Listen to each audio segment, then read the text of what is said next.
Yeah, former World Pro Pool Masters finals pairing there with Loho Sum and Josh Filler. When Loho Sum kind of hit the scene. Here's that shot after the break. I thought that maybe he's getting a few more, and he's got a good one here. He's got to come 2 cushions between the 3-9. But this is a runnable rack to take a lead late.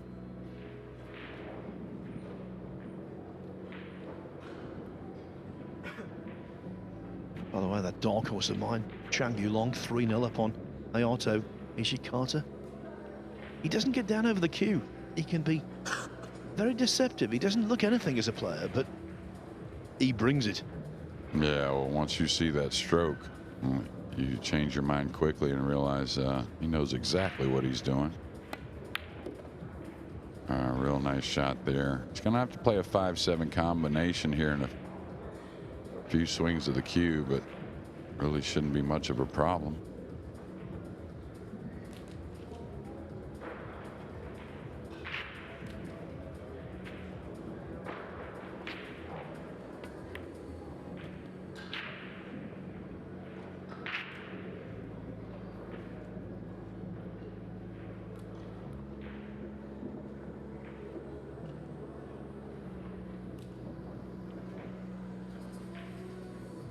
All right, could go outside, which I like. Get 2 cushions off the pink. Yeah, I like that. Now you just got to use that good touch. Don't let the 5 get away in a bad spot. Not to continue the run after this combination's made.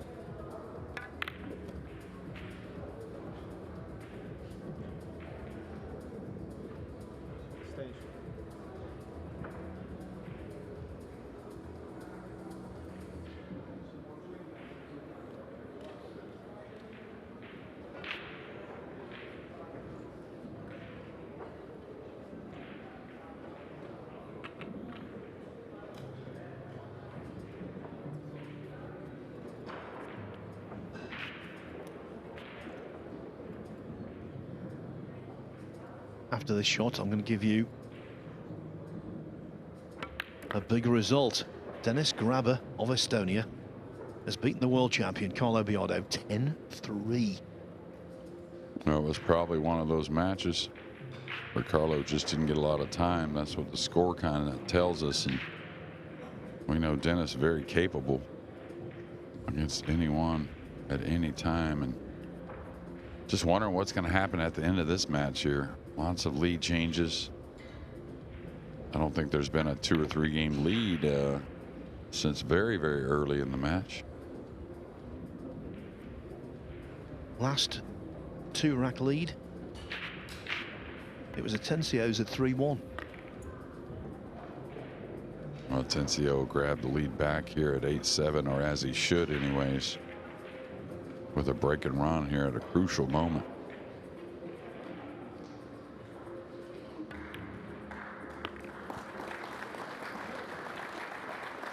He's got a special quality, Atencio. Yes, he misses the odd one. Yes, he sometimes takes on the incorrect shot. But when it comes to holding his nerve, he just looks entirely relaxed. And that's such a massive thing. John Morra, 8-7 up now on Marvin Assis. That match is tightening up. Lu Hui Chan, 3-0 up on Ko Ping Chung. Lots of former winners not prospering today. Joshua Filler, he's quickly equalised against Loho Summit, 1-1. Wojciech Szewczyk, he's 1-0 up on Oscar Dominguez. And look at Duong Quoc Wang on the hill against Matt Edwards. Edwards made a pretty good start there. He won the first couple of racks. But the Vietnamese hero, it's prime time, of course, back in Vietnam, so we've got a lot of viewers over there. If you're watching this, you'll be delighted with the scoreline.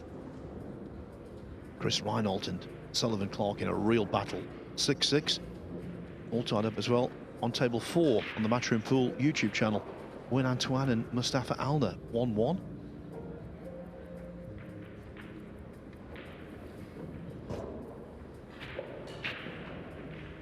these kids got a lot of heart watching them all lag for the break and getting ready to play these matches. They're playing on the same tables that the pros are playing on, the 4-inch pockets, broke in. Not easy for these youngsters, but they love it, I'm sure. And speaking of loving it, one's down. The cue ball needs to slow down. It's going to be another push out. There's been a lot of them in this match. So, Jeremy, you are a master of knowledge in this situation. What do you do here? What's the best thing? Man, I think somewhere around this middle of the bottom rail here, I think cutting off the cue ball. Don't think you can really roll out something near the 2. Just too pocketable for these players. So, of course, Jesus so good with the jump cue, but I like right where he's looking right now, the middle of the end rail on the bottom. Gives you a chance to maybe shave the 2 and run the cue ball, maybe play the 2, you know, bank it off the top cushion, play it on the left side rail near the 3, maybe go behind the 7. This is the location I would probably push to for sure.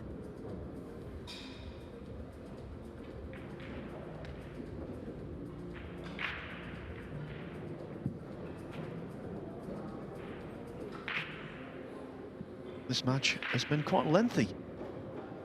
Lengthier than I imagined it would be with these two, because they are fast flowing normally, but I think the awkwardness of the balls is dictated.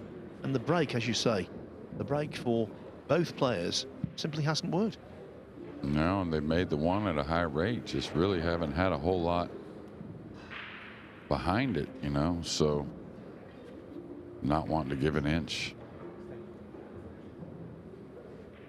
He's trying to see if he can edge this, and what's the scratch look like if he does try to edge the left side. He's going to go for the upper right corner.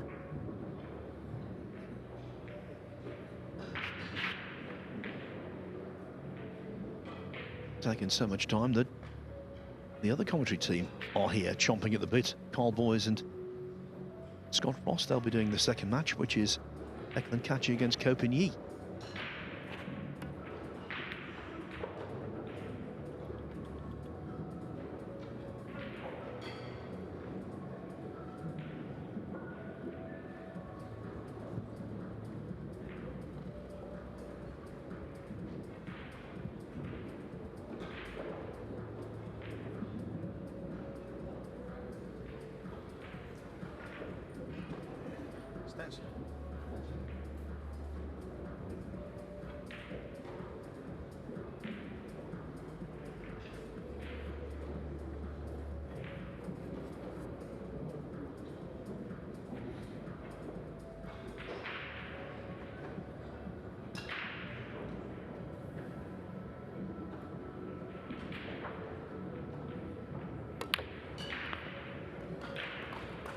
FSR nails it, not just the bank, but the shape on the 3 as well. And look at this table, it's very inviting.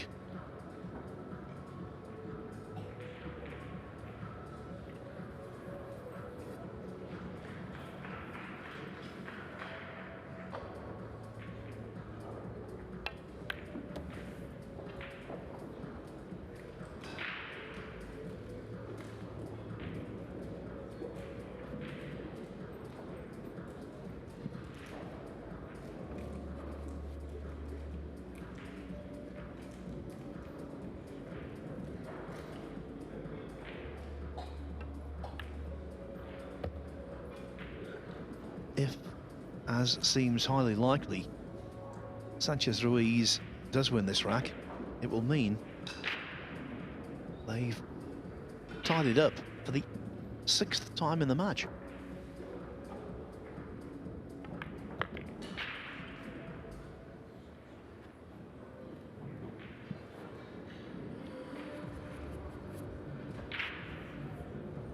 Yeah, big draw stroke coming.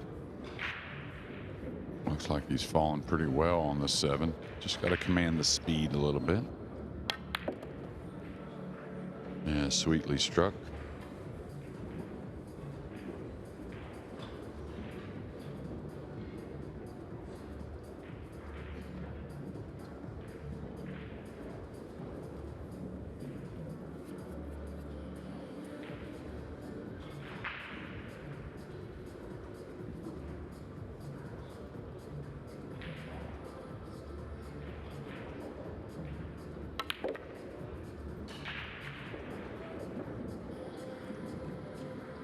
2 deep screw shots in succession.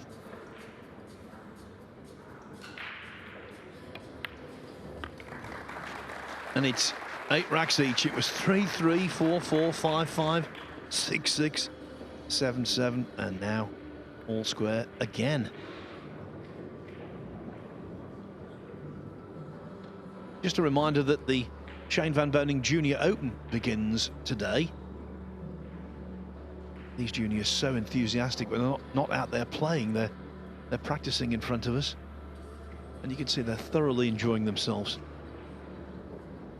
Hayden Ernst, who was the winner of the Florida Junior Open, hoping to complete a double. The winner of the Saudi Junior Championship, which was held in conjunction with the World 9-Ball Championship a few weeks back, he won't be winning. It was Albert Janawata, the 16-year-old from Indonesia, who has played in the main event here with some distinction, even though he's now not involved. And I can tell you, over on table 3, they've just shook hands. Duong Kwok Wang has defeated Matt Edwards 10-4. So Duong moves forward to take on Japan's Naoki Oi in the last 32. For Tim Harrah, he lost his opening match of the tournament. Since then, he's been much improved.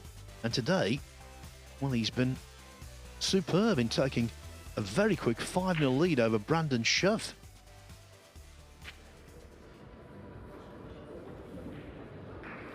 Another player on the hill on table 10, Ban Alawadi. He's 9-5 up on Nicholas Tan. Jeffrey Rodder, 9-8 over Oliver Sholnocki. So those matches could be close to completion. Oh, this break, it is tormenting both of them. And look at the 2-9 combo he's left. Yeah, it was an awful kiss to start this match for FSR, which resulted in a scratch in one of the lower corners. Now another kind of sick scratch that's going to offer, or a sick kiss that's going to offer a scratch and a quick win, and to the hill for a Jesus Atencio. Yeah, it was a similar kind of kiss shot with which he won the 3rd rack to lead 3-0. But of course, the later you go, the more scratches on the break, and leaving shots like that hurt. 9-8 Atencio. John Morrow, 9-7 up on Marvin Assis on table 20. Joshua Filler, my pick to win the whole thing. 2-1 up on Loho Sum from 1-0 down. Wojciech Szewczyk, former World 9-Ball Championship semi-finalist. He's leading Oscar Dominguez 3-0. Win Antoine, 2-1 up on Mustafa Alner. Sullivan Clark, he leads 8-6 against Chris Reinhold. And as I'm speaking, Jeffrey Rodder has defeated Oliver Sholnocki by 10 racks to 8. Thorsten Hohmann beat Felix Vogel to be in the last 64, but he's got a tiger by the tail in Johan Chua here. Yeah, but Thorsten, you know, he's incredible comeback there in Florida, and he went on to play really good, or really well afterwards. He's played really well here. I think he's kind of turning the clock back a bit, and I think he's certainly a threat. Breaks the balls exceptionally well. Yeah, the comeback you were talking about, he was 6-0 down, wasn't he, on the main table to Claudio Cacci, and he won that match. And maybe Cacci's poor performance here, well, relatively poor performance, that could be possibly traced back to the effects of that defeat. Yeah, and you know, we say poor performance, but a lot of times what we mean is just, you know, the results we're looking for from these players. 9-ball pool is not easy, and there's a lot of tough customers out there, so it doesn't take much of being off to exit these events. Worth saying as well that Thorsten Hohmann is now a US citizen. Could he be playing for the USA in the Mosconi Cup? As Jeremy Jones smiles from ear to ear. He's a New Yorker now. Been a New Yorker for some time now. It's official. What a great guy, too, Thorsten Hohmann. Always a pleasure to be around. Always kind word for everyone. Yeah, saw him yesterday. Said, well done, Thorsten. And he was very modest. He said it was ugly. It wasn't that ugly. I saw some of it. To beat Felix Vogel these days, okay, Vogel is only 17. Not too far removed from the junior ranks, but he's a fine player who beat Carlo Biardo at the Battle of the Bull last week. Yeah, and Felix, extreme talent, very gifted at a young age. He's going to have matches that, you know, the youth is kind of shows a little bit, but then that's how you get better. You got to learn from those little mistakes here and there.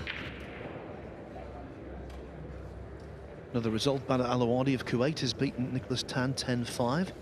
So Alawadi now plays Niels Feijen for a place in the last 16. Albin Auschen and Lucas Fracasso Werner. That match is now almost 2 hours and 10 minutes old, and Albin Auschen has just taken a 6-5 lead. It's also 6-5 for Baseth Mokaibat over Marco Tuta. Fitim Haradinaj 6-0 up on Brandon Schuff. Alexa Pacholsh, it was really slow going early against Christian Sadea. Now though, Pacholsh moving towards the winning line at 8-3. And Mickey Krause in a spot of early bother. He beat David Al-Kaidi nicely in losers qualification yesterday, but he's 3-0 down to Alex Kazakis.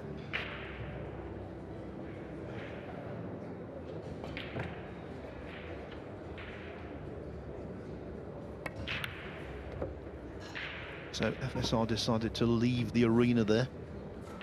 Don't blame him. Veteran move. A little gamesmanship. Just desperately wanting a shot. An awful kiss on the break there that served up that combination and got a Jesus to the hill. 9-8 is our score.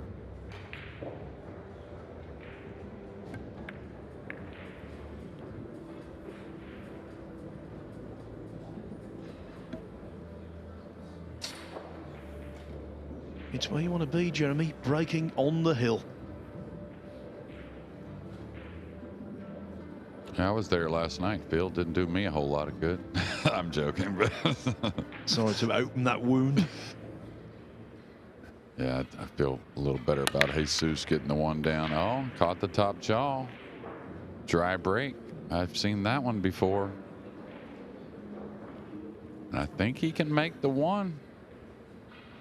This overhead will tell us more, but if he can make the one, these are set up to get out. Maybe not.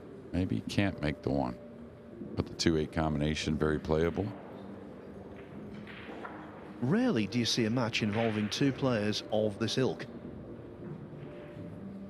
which features so many racks where the break just doesn't function. Yeah, this tells me he can make it. Yeah, not really taking a whole lot of time there. So should be okay on the combination. Just don't let the two get away from you too much. Don't want to end up thin and maybe have to go up and down the table to get on the 3. Cue ball should come over though. A lot of times he likes to drag these in, but I think this one you may want to roll more. That way the cue ball comes across a little more. Really put the shoulder into that one. Phil, you could see the big D-cell. That's when the shoulder gets involved. D-cell means overcutting. He overcut the 2 onto the black 8 ball, and that might be his last shot of the tournament.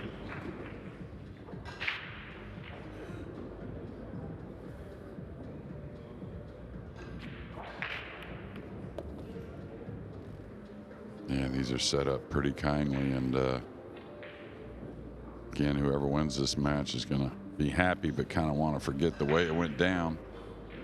Not a whole lot of good mojo for either player during this match. It's been really a grind.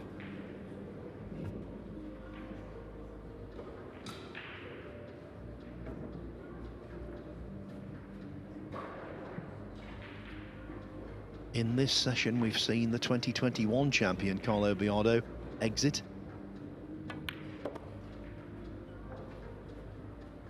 is the man who succeeded him as champion in 2022 going out. And of course the 2023 champion, Ko Ping-chung, trails also.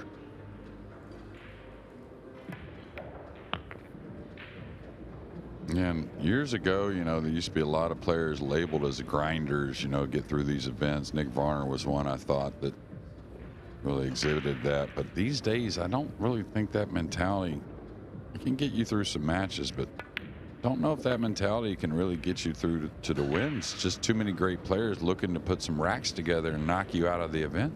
It's exactly the same on the snooker tour, let me tell you. You can win the odd match, but you can't fudge it. You've got to play well. Yeah, you got to play well, and I think like knock in big shots, run some points, of course, in snooker, put packages together there, but the same in 9-ball pool.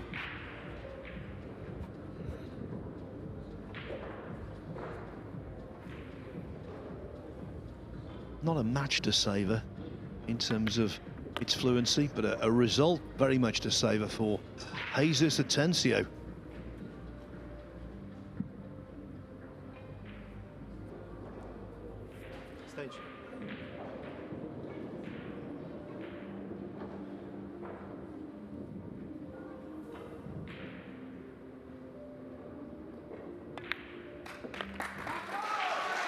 Pay attention to Atencio in Florida. He was one of the stars of the show early, and now he's beaten a former champion here. Francisco Sanchez Ruiz will not be doubling up as a US Open champion. He's been beaten by 10 racks to 8.